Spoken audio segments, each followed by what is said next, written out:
got one more guest, one more segment here for this Wednesday edition of Bang the Book Radio. That is Wes Reynolds at Wes Reynolds, the number one on Twitter, one of the members over at VSIN on the air, and also in the Point Spread Weekly newsletter. Wes, how's it going today, man? Well, Adam, how are you, sir? Doing very well, buddy. Appreciate your time as always here, man. And we got some good stuff to talk about with you here on the college football and on the NFL sides of the spectrum. But I'll pose a question to you first that I asked Ralph Michaels in the first segment here at today's show. Do you handicap these college football rivalry games differently than you would another game? I mean, somewhat to a degree. I mean, you're still going with the raw numbers, and then obviously the stuff, the way you would normally handicap like any given week. But there are some teams in terms of like those smaller middle favorites. I mean, nothing like a Colorado, Utah, where it's 28 points or something like that, or Tennessee, Vanderbilt, where it's 21. I mean, you'll have some of these quote unquote rivalry games where you'll get like those shortish middle priced home favorites, you know, between a field goal and like 10 points. Yeah, those would be ones, I mean, where I would more often than not lean to the underdog. And then with some of these games too, I think there will be some spots where teams might treat this as, and that's the risky part of the handicap, is that some teams are just going to maybe mail it in and just play out the string. They know they're not going to a bowl game. But there are some teams, though, that will use a big rival or a big ranked name opponent that they're playing as kind of their bowl game. Yeah, it's an excellent point. That's definitely something to think about here for this week. And we got three games we're going to take a look at. The first one, not a rivalry game. The other two are very much rivalry games there in those two. But game 365, 366, Baylor and Kansas is one that's caught your eye a little bit here this week. Baylor, a 2-touchdown favorite in this one. And you think the dog's got a little bit of bark? I do. And it looks like Charlie Brewer, the Baylor quarterback, is going to go ahead and play. He's been upgraded to probable. So that's clearly good news for the Bears. But, yeah, I think this is a little bit of a tricky spot here. And I know Kansas has kind of come back to earth where they had won a couple games in a row, had a couple really nice performances after they switched the offensive coordinator to Bierman, and then kind of reality set in that they're still Kansas. So you've seen them really struggle down the stretch, but it's not so much as a play on them as it's a play against Baylor, because you got a Baylor team that blew, even though they got outperformed in the stats. And if you look at the box score, Oklahoma should have won the game. They dominated really in the stats. They just got behind really early. But when you got a team down 28-3 in the second quarter, you think that you can close the deal, and Baylor couldn't. So then a lot of people bet against Baylor last week because they could, oh my God, what do they have left? I mean, after that devastating loss, which ended their undefeated season, and then they come out and beat Texas. And that's why I kind of like them and end up playing them last week, because it's like, if there's any team that they're going to get up for off that awful situation, it's going to be Texas, because they're old Southwest Conference rivals, and everybody down there, the Baylors, the Texas Techs, the TCUs, everybody hates Texas. So they were at least going to give an effort for that game, and people kind of jumped on the, I guess, the Tom Herman as an underdog thing, and then you see what happens is that Baylor gets there, and actually gets there very easily. That line crashed almost barely over 3 on Saturday. So you had Baylor that comes off that. So that's 2 games they come off emotionally. They know that they're going to the Big 12 title game to get Oklahoma for the rematch, because those teams got a 2-game lead over the rest of the conference at 7-1 records in the conference. So they know that they're going to get another shot at Oklahoma next week. And if they beat Oklahoma, obviously the playoff hopes are slim, but they still have at least big New Year's 6 aspirations. So I think that this is just a total dead spot on the road. And I think Kansas, there's at least a little bit of feel good there, because they've won a few games. They've won 3 games. And, you know, there's at least some feel good there with Les Miles that, hey, you know what? We didn't get to where we wanted to be, but we took a step this year, you know, like that old we're not where we want to be, but thank God we're not where we used to be type of mentality. So that's what I think you're getting with Kansas, and I think you're going to get a focused effort out of the Jayhawks. Yeah, I really like this handicap, and I like everything that you outlined there in this one with Baylor, having some bigger aspirations, some bigger goals in mind next week, and then of course, once they get to a bowl game. And the question always is with these 3-8, 2-9, 4-7 types of teams, other than pride or something like that. But because this was a relatively young Kansas roster with a first-year head coach in Les Miles, this is a building block for the future of this program. They're never going to win the Big 12, but they can at least find their way into a bowl game next season potentially. So this is one of those games I think you do play, for that feel-good mentality that you mentioned. I like this handicap. I don't think this is a game getting a whole lot of attention.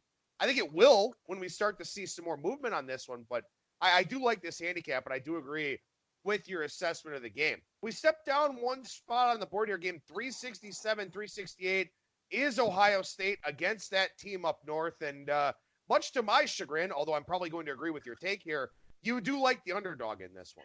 Yeah, that team up north is finally playing the football that I think all the preseason talk and prognostication thought that they were going to be.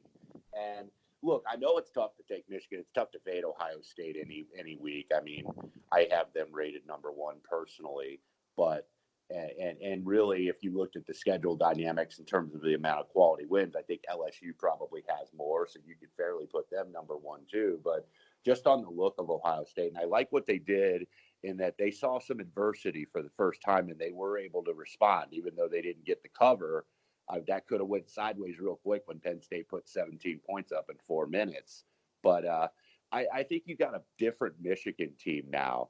And over the summer, and I know that you pay attention to this when the Golden Nugget, and I know CG Technology did it too, when they released their games of the year, Michigan was a 3.5-point favorite.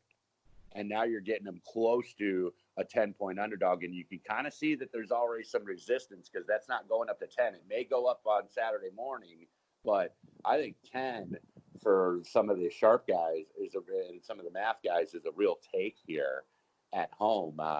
Michigan has played outstanding football. I mean, they've won and covered easily in 4 straight. I mean, not all of them have been great opponents, but if you look at last week, Indiana had some positive momentum going. They know they're going to a bowl game and they got a winning season. So they were up for the game. I mean, when we get too results oriented, you look at the fact that they weren't very good. They were up for the game. Michigan just played well and they got up on Michigan early, had a really good first quarter, and then kind of middle of the second quarter, Michigan really, put them to bed. And then that forces the opponent to have that here we go again mentality. And I think that's what you saw with Indiana. And look, Michigan, I think, has found a happy medium now on that offense. I think they were trying to change too much, I guess, too quick. It was too much too soon. And now I think they've simplified the offense, Gaddis's offense, and they're back to running the ball. Shea Patterson is all of a sudden playing like a senior quarterback really should, not turning the ball over very much. And I like their attitude. I like the fact that they've stayed with the season because they had some adversity. They had that early loss at Wisconsin. And what you really saw before their second loss, when they got down 21-0 to Penn State and they came back, that spoke, I think, well of their team and the program, is the fact that they probably could have packed it in and were disappointed. Okay, we're not going to go to the playoff and whatnot, but they still kept fighting. And really, if they don't drop a touchdown, they got a good chance to win at Penn State. And if they would have won there, we'd have been talking about potential playoffs. And Ohio State wouldn't have clinched the Big Ten East with making their way to Indianapolis next week. So, yeah, I think that this is a big game for Michigan. And they got embarrassed last year when they had one of the best defenses in the country. And that's what always worries you, is that Ohio State put up 62 on one of the better defenses in the country. And I don't think the defense in terms of statistics is as good as last year's version. But yeah, I mean, they've had to hear it. I mean, Jim Harbaugh was 2-1 as a starting quarterback as a player, but he's never beaten Michigan as the head coach. So, I mean, this is really their bowl game. I don't think that it's like, oh, we got to get in the New Year's Six, because they're not going to go to the Rose Bowl, which, being from Big Ten country like I am, that's always your goal as a Big Ten team. Playoffs, regardless, you want to be in the Rose Bowl. They're not going to get there. They could maybe get in the New Year's Six, but I don't think they really give a damn about the bowl game. This is the bowl game. A lot of things worry me about this game for Ohio State, and I talked about some of them on Monday. Obviously, the status of Justin Fields. I mean, he's hurt. Whether it's his left hand or his knee or his ankle or whatever, he's hurt. He's less than 100% here for Ohio State.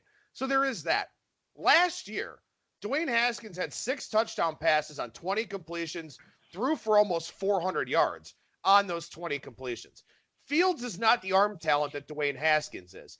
And Right. we saw it last week. Ryan Day pulled an Urban Meyer. The team faced adversity, and it wound up being in the quarterback's hands in the quarterback run game. And Fields is a fine runner. He's kind of cut from the J.T. Barrett cloth a little bit in that regard. I mean, he's not a burner by any means. But that doesn't allow Ohio State to get margin. I mean, they get a lot of 4 and 5 yard types of gains. Yeah, excuse me. Yeah, maybe they move the chains a little bit, but they're not getting those big explosive plays off of the zone read option and quarterback runs and all this type of thing out of empty. So that worries me for Ohio State here, not just in terms of coming away with the win, but especially in terms of covering a big number. So even though I got labeled a Michigan hater earlier in the week for God knows what reason, because this is the same handicap I gave you on Monday, yeah, I want Ohio State to win the game. Do I think Ohio State wins the game? I think there's a very good chance that they do, and the odds certainly suggest that. But winning this game by margin, that's an altogether different discussion, and I don't really like the way they're set up to do that. Yeah, I'm totally with you, and I think that you've got a Michigan team that's playing really good football. I mean, regardless of where they're ranked, and you take the entire body of work of the season, of course, are there really that many teams out there that are playing better than Michigan right now? And I don't think that there are. I mean, they're obviously not going to be rated in the top 4 or top 6, but I don't know if there's 4 to 6 teams that are playing better football than these guys right now. And also, too, I mean, you look at that new look offense for the Wolverines. It's a lot of crossing routes, a lot of mesh and pick routes, stuff that Ohio State likes to do to get their guys out in space. And the Buckeyes don't cover that particularly well. And they certainly haven't seen too many teams that have been able to do that to them. But their linebackers are not strong in coverage. So, yeah, I think there are a lot of X's and O's things that are very worrisome for the Buckeyes here this week. And again, with the spread approaching 10 points there, you certainly have a lot of reasons to be concerned about Ohio State. One other rivalry game we haven't talked about yet this week on the show, game 397, 398, Alabama and Auburn. Alabama, 3.5 or 4-point favorite out there, depending on where you look. What do you think about this year's version of the Iron Bowl, Wes? Yeah, and I'm really, and it's obviously very tempting to take Alabama with such a short number. And if Tua was in the game here, they're probably going to be very close to 10 points, kind of similar to the Ohio State-Michigan line, but they don't have him. And Auburn, I think, has been, I mean, I look at their ranking 15th, and I still kind of consider Auburn a top 10 team in the country because you look at who they've lost to. They lost at Florida. They lost to LSU. They lost to Georgia. Really, the only somewhat lopsided, it was 11 points game, was at Florida. This is a team, I mean, it's their schedule, really, and this is kind of their last chance to get that signature win and then to beat your rival and to knock them potentially out of the playoff. And Alabama, Mac Jones is solid enough, but against some of these other elite teams, there's such a difference. Back many years ago or several years ago, they could have went with a guy like a Mac Jones that could just kind of get it done. We'll win with defense. We'll win with special teams. We'll win with running game. But now it's different when you're playing the up-tempo offenses and powerful offenses like LSU, like they played a couple weeks ago. And I just and I was looking kind of to see how do I evaluate Alabama without Tua Tagovailoa at quarterback. And we were having a discussion on our show, The Green Zone, and Matt Lindemann tweeted in we were saying, okay, what would the line be? Because we're talking about college football playoff scenarios.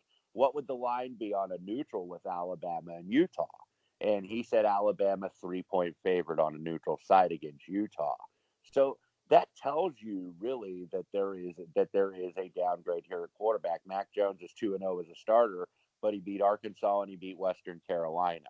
This is a hell of a lot different game, playing not only against your rival in the Iron Bowl, but against a pretty good Auburn team that wasn't quite up to the elite, but was still very good. And I just I wonder if Alabama. I don't think that they're resigned to their fate that they're not going to make the playoff, because I think they could very easily maybe make it, especially if Georgia loses to LSU. But this isn't like a couple years ago where they were that 11-1 team a couple years ago, but they had quality wins. They had like 3 or 4 wins against top 20, top 25 teams. They don't have one this year. The best win I think Alabama really has is Texas A&M. I mean, because all of the other SEC teams that they have played have been middlers. They didn't play Florida. They didn't play Georgia because they're in the East, and the way the schedule works out, they would only get them once every like several years. But the only elite team, I guess you could say, that they played was LSU, and LSU was able to go into Tuscaloosa and win, and they really should have won by more than the final margin of 5 points. So yeah, I think Auburn getting 3 and a hook or 4 really is the way to look here, because they know that they can knock Alabama out of the playoff here with a win. Well, and you look at that Alabama A&M game, A&M settling for 2 short field goals in the second quarter, 31 and 32 yards. So that's a game that could have gone a lot different. A&M 389 yards of offense in that one. The one thing that worries me about Auburn here is I don't know what's going on with Gus Malzahn. I think that really both sides here, both coach and program, are maybe looking for a little bit of a change. And I've kind of had a buddy of mine who, is an Auburn grad and is still kind of involved with the program reach out to me and say that, things are not real peachy there between Malzahn and the university. So right. You sort of wonder what that dynamic, kind of looks like here, because, Malzahn really for the last few years, he hasn't beaten a lot of these big opponents when he's had the opportunity to do so. Does he do it here? He could. Certainly a possibility, especially with Mac Jones at quarterback for Alabama. But that's what I wonder is, what is the state of this program? What are things like behind closed doors? And unfortunately, we're not really able to know that. So that would be my one thing that holds me back a little bit from liking Auburn more. And I mean, and there are also concerns about Bo Nix, because in the big games now, he's been better, I think, the last couple times, better than that Florida game where he threw, I think, like 3 interceptions. So he was a little bit better against LSU and a little bit better against Georgia, but he's still a true freshman. So he's still not there yet. And Auburn, really, the strength of their team is going to be running the ball and playing good, solid defense. I looked at this line and saw 3.5, and we know that the downgrade you have to make without Tua in the lineup, but you're looking at this line, and boy, that's still, even with Mac Jones at quarterback, that still looks like low-hanging fruit for folks to take. So maybe wait on this one. I mean, don't go rush when you can maybe get a little bit better number. I don't think it's going to get out of control, because I think Auburn commands enough respect in the market to where you're not going to see this line, I think, just get out of control on game day. Yeah, I think 4, maybe a stray 4.5, certainly a possibility, especially if you find a very public book, Bovada, MyBookie, and the offshore market stations out there in Vegas. Obviously we've got some on the East Coast too that are kind of publicly tuned. You could find a rogue 4.5. And I think at that point, there's definitely line value. I think at 4, there's value for all the reasons that you outlined, but at least I'm glad we got to talk about this game and, get some perspectives really on both sides, because again, this isn't the same type of fanfare the Iron Bowl usually gets. It's kind of been overshadowed a little bit. And maybe that leads to some betting value here this weekend as well. And I feel like I'm sorry, but I was going to say, I feel like the committee really, I know they say they don't have the bias and whatnot, but I feel like the committee doesn't want to take Alabama because of the heat that they're going to get. Because look, Alabama, they basically be taking them on their brand name because they haven't beaten anybody really this year in terms of their schedule. So I definitely do feel like the committee doesn't want to take this team. Yeah. And that's kind of the question. I mean, obviously this is something we'll be able to talk about, once we see everything play out this weekend, but one loss to Alabama that hasn't really played anybody and really, lost to LSU in a game where LSU moved the football at will. Do you take Alabama over a one-loss Oklahoma that lost to Kansas State, or over a Utah team from a Pac-12 that is better than it has been, but certainly not great? How do you sort of figure this whole thing out with Alabama out of the equation? I don't really know what the answer is to that question. Yeah, I don't either, because I don't think that there's one team with a convincing case. Probably what the committee, I think, would like to see is just Georgia beat LSU, because they're not going to take LSU out of the top four if they lose to Georgia. So they're still going to be there. Clemson looks like they're going to roll along, and even Ohio State, perhaps with the loss to Michigan, still could get a real quality win over Wisconsin and Minnesota. So I think even they have more of an argument than some of these one-loss teams that are kind of out of the Power Five right now. Well, and I guess that's the last talking point here is one loss Ohio State, regardless of which team the loss comes against, can you really take them out? If they don't win the Big Ten, let's say that they win this game this week and then lose to Wisconsin somehow or Minnesota somehow. I mean, it's probably not going to happen, but just for the sake of argument, let's say they win this week, lose next week. Do you take them out of the top four, even though they didn't win their conference? I don't think you can. I don't think you can either, because I think that they have some true quality wins with Wisconsin and with Penn State. Hell, with Cincinnati, who could be the non-Power 5 representative in the New Year's Six. So, I think Alabama is going to need some help, and they're probably going to have to live on their reputation if they want to get selected in this thing. All right, so we move over to the NFL here, and we start with game 455, 456, San Francisco and Baltimore. Very interesting game here, and an interesting approach by you. You're not looking at San Francisco for the full game. You're looking at San Francisco for the first half, which is always interesting when you have a West Coast team coming east to play that early kickoff. Yeah, and that was the way I was considering I was going to approach it, because we were looking at that game as we were watching it on the show on Monday night, and we saw, okay, 4.5 was the look ahead. So there's obviously going to be an adjustment with that impressive win by the Ravens in Los Angeles. So you knew that it was going to go up, but it goes up to 6 for the full game. So I thought, you know what, maybe first half is going to be the way to price it, because everybody's going to want to bet Baltimore off that performance. And look, San Francisco had an impressive performance of their own on Sunday night.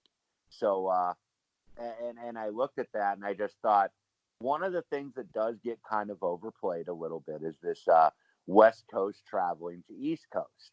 And people oftentimes think that it's worse so early in the morning, because it's like, oh my God, how are these guys going to get up for a 10 a.m. game? So they think that they're automatically going to be sluggish. Well, it's usually the reverse, is that they're a lot more focused early. And if the energy saps even a little bit, it'll usually sap in the second half and not necessarily in the first half. Yeah, I think it's a good way of looking at it. And something I'm trying to pull up here, something I'm kind of curious about, Lamar Jackson. I mean, obviously the guy is an elite level player. He's been a phenomenal passer, a tremendous runner here this season. You look at a guy like that and, with this ability to improvise, with this ability to do a lot of different things, is he maybe more dangerous in the second half? Because in the first half, at least you can kind of game plan for him a little bit. You can sort of have some semblance of an idea. As I look here, though, his first half numbers, both passing and rushing, are better than his second half numbers. But I really respect Kyle Shanahan. And I think that there's an ability for Shanahan to have a good first half game plan and then just sort of lose track of things in the second half when Harbaugh makes his adjustments, and so does a guy like Lamar Jackson. Lamar Jackson's best quarter in terms of rushing average is the third quarter. Doesn't run much in the fourth quarter, just kind of trying to move the chain, so on and so forth. But 10.9 yards per rush attempt in the third quarter. So maybe that's an adjustment that Baltimore makes in the second half of this game to where San Francisco first half does, even have a little bit more of an advantage. Right. I mean, if you just look, the perception on Baltimore is going to be at the all-time high because I was talking, doing or co-hosting one of the local shows out here yesterday, and Jeff Sherman from the Westgate Superbook USA is usually our Tuesday guest. We were talking MVP voting, and it looks like it's essentially a two-horse race now with Lamar Jackson and Russell Wilson. They said they had Lamar Jackson as the 1-3 favorite now. And that is emerging, and really it's almost like Wilson, because it seems like a couple of the other guys, the Aaron Rodgerses, and have kind of really not necessarily fallen by the wayside, but fallen out of really the top contention. So, yeah, I think what you said too about Kyle Shanahan, I like him and Robert Saleh's ability to game plan early at least, and then force Baltimore and their staff to make the adjustments. All right, so we jump down to the primetime game here. 473, 474, New England and Houston. And, of course, I stopped fading New England last week in the contests, and it was not a good week in the contests at all. But, of course, I picked that week to stop fading New England, and Dallas winds up getting the cover.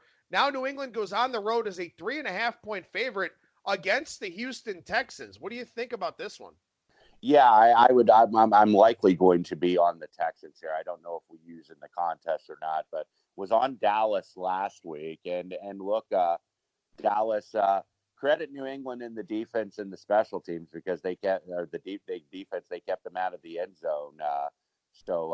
I mean that's the bottom line. But what Tom Brady said a couple weeks ago, when in a I guess rare moment of candor, he said, look, the defense and our special teams have to really carry us right now. And he wasn't lying. He was very much telling the truth. And you watch that game Sunday, that offense did not look very good. And just they were not able to make a lot of those conversions that they're usually able to make. And Dallas was able to get them off the field. And that's why, when and I know when we read gambling Twitter, and I don't like kicking field goals either, and I agree with the John Murray mantra of kicking is for losers, but I kind of understood why, with a little less than 7 minutes to go, that Jason Garrett elected to kick that field goal because they were stopping the New England offense. And so it's like, well, we're down here. We got to at least get some semblance of points, even though it doesn't make a difference and you still have to score a touchdown. I get the math and I get all the analytical thoughts about that, but I understood that in most situations I wouldn't have. I would have thought this is a really stupid move. You should really not kick the field goal here. And it wasn't because that got him within the spread, which was fortunate for me. But I just don't like this New England offense right now. I don't think that it's hitting on all cylinders. They're a very short favorite against, I think, a team that's coached by a guy that's kind of like, he's really meh, where it's like, I just really don't buy into Bill O'Brien. It's not that he's a terrible coach, but the fact that he doesn't win a lot of these big games. And we saw what happened with Houston at Baltimore a couple weeks ago, where they got absolutely crushed. And there was some decent, sharp opinion, at least, and even money on the Houston side in Baltimore, and they got absolutely annihilated 41-7. But they come back and get the home win over the Colts. They got a game lead in the division now. It's not necessarily a play on Houston. It's more of a play against New England. I just think that they've been living, and look, they're going to be one of the contenders in the AFC, but they've been living a little bit on borrowed time in terms of the fact that their defense is carrying them. There's going to be a game where it's not going to be able to carry them, and maybe it's here on Sunday night. Well, and especially, too, man, we think about New England and the historic pace that their defense was on. They played a shit schedule of quarterbacks. I mean, there's really no other way to say it. Deshaun Watson is the polar opposite of just about all of the guys they've faced here so far this year. So maybe this is the spot for some of that New England defensive regression. Finally, Monday Night Football here. Minnesota, Seattle, 475, 476 on the board. Seattle 3-point favorite, but it certainly looks like we're going to go down to 2.5 sooner rather than later here against the Vikings. Yeah, I think so, and for a couple reasons. And Russell Wilson has been every bit the MVP candidate this year, but I do think Seattle is a team, and I'm not going to say oh, they're bad when a team's got a 9-2 record. You got a 9-2 record at this point, you're not a bad football team. But they have had some fortunate breaks. They've had games where they won that streak of several in a row where they got out-yarded and still ended up winning games. And then I think they got a fortunate break against Philadelphia. And that was my one wrong side in the Super Contest last week, because Philadelphia, all of a sudden, I play it Friday night, and all of a sudden, as the weekend goes along, I don't like it because more and more injury information gets put out there. All the receivers that were banged up, Lane Johnson not playing. Philadelphia has really kind of been banged up all year. And then watching that video that Dan Orlovsky at ESPN now put out about how bad their receivers were. And a lot of it is going to come on Carson Wentz. And when you're the quarterback, it's going to. But the receivers, how bad they were, how the bad routes that they ran, and not being where they're supposed to be when they're supposed to be there when he throws the football, and kind of hanging Wentz a little bit out to dry. And Seattle wasn't great in that game. They were just kind of like good enough, which sometimes that's all you have to be to get wins in this spot. And now they get Minnesota. They beat them on Monday night last year in a really low-scoring game, but I wonder how Minnesota is going to approach this, and I think they're going to approach it in a more positive manner because, look, what was the book on Minnesota? They couldn't beat a good team on the road. They beat the teams they're supposed to beat. They don't beat the good teams. Well, Kirk Cousins and the Vikings got it done against Dallas a couple weeks ago on Sunday Night Football on the road.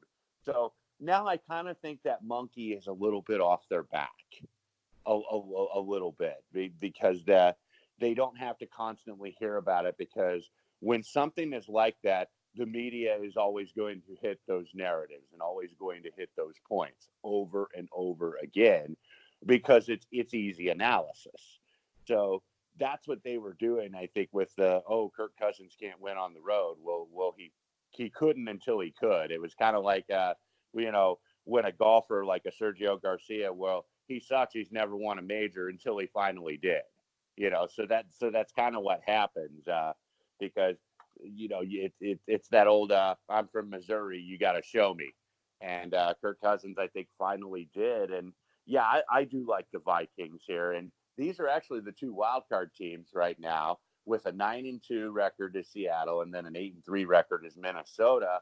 And they are big time as a wild card team. Some of these teams that are so far behind, it seems like they might as well be like 10 games back if you look at the NFC. The AFC is a lot more muddled, but it looks like both these teams are going to be in the playoffs, and they're just needing somebody to slip up in front of them for the division. But yeah, I like the Vikings here on a short number. And the fact that it's 3, it reminded me of the Baltimore game when Seattle, the one game where they really kind of got their butts kicked at home. When they're such a low home favorite, and that they have arguably the top or one of the top home fields in the league, New Orleans certainly is up there as well, and they're that much of a smallish home favorite, that immediately makes me want to look at the dog first before I'd want to look at the favorite. Wes Reynolds, at Wes Reynolds, the number 1 on Twitter. You can also hear him on VSIN and check him out in the Point Spread Weekly newsletter. Wes, when are you going to be on VSIN again, man? All right, we are off. We are dark tomorrow on the Thanksgiving holiday, but we'll be back Friday night, 6 to 10 Pacific, Saturday on 2 to 6 Pacific, Sunday 3 to 7 Pacific, and then back Monday 6 to 10 Pacific. Well, like I said, make sure you follow him on Twitter at Wes Reynolds and the number 1. Wes, appreciate your time as always, man. Thank you so much. Happy Thanksgiving to you and yours, bud, and we'll talk to you again next week. Same to you, Adam. Thanks a lot, man.